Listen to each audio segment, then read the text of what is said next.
300 سے زائد مسلمان جنگ نہیں بلکہ امید کے ساتھ نکلے تھے۔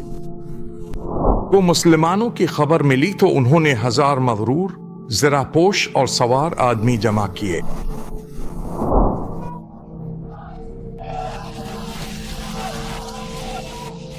بسم اللہ۔ تاریخ میں کچھ دن ایسے ہوتے ہیں جو صرف گزرتے نہیں بلکہ دنیا کا مستقبل بدل دیتے ہیں، اور بدر کا دن بھی ایسا ہی تھا۔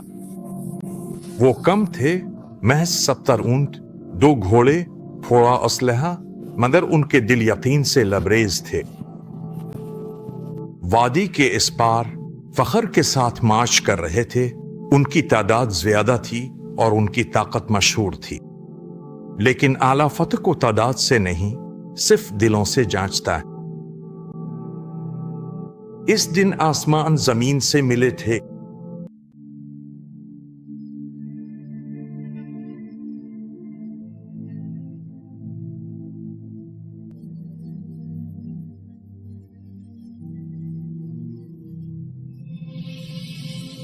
بدر مکہ اور مدینہ کے درمیان ایک وادی، لیکن اعلیٰ کے حکم سے وہاں قوموں کی تقدیر بدلی۔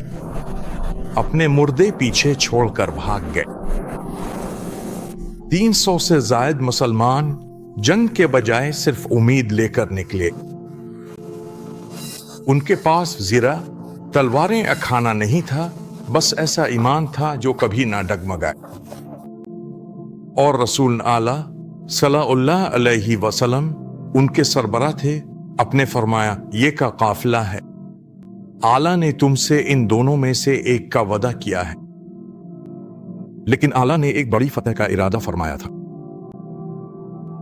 جب کو مسلمانوں کا پتہ چلا تو انہوں نے 1000 مغرور، زراپوش اور سوار جنگجو جمع کیے۔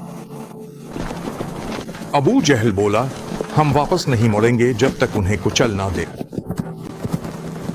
مگر سب دل اس کی نفرت میں نہیں تھے۔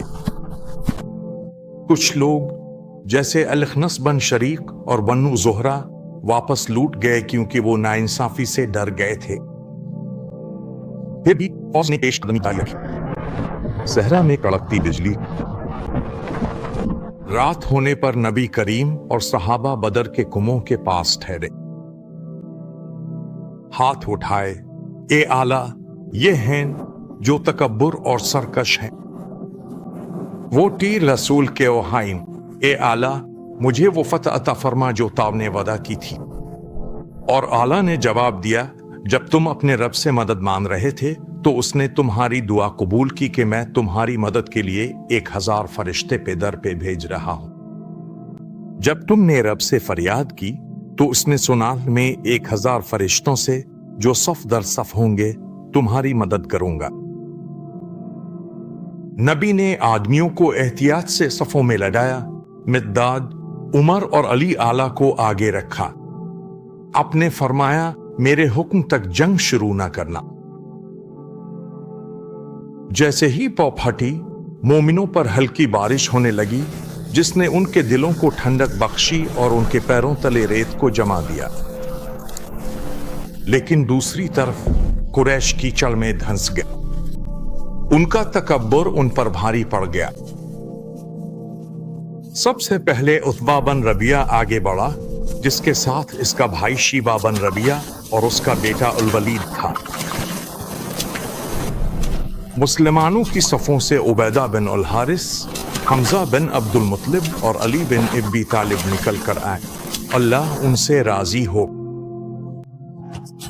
تلواریں ٹکرائیں، فضا اللہ اکبر کے نعروں سے گونج اٹھی، دھول اڑی، اور جب وہ تھمی تو قریش کے سورما خاموش پڑے تھے۔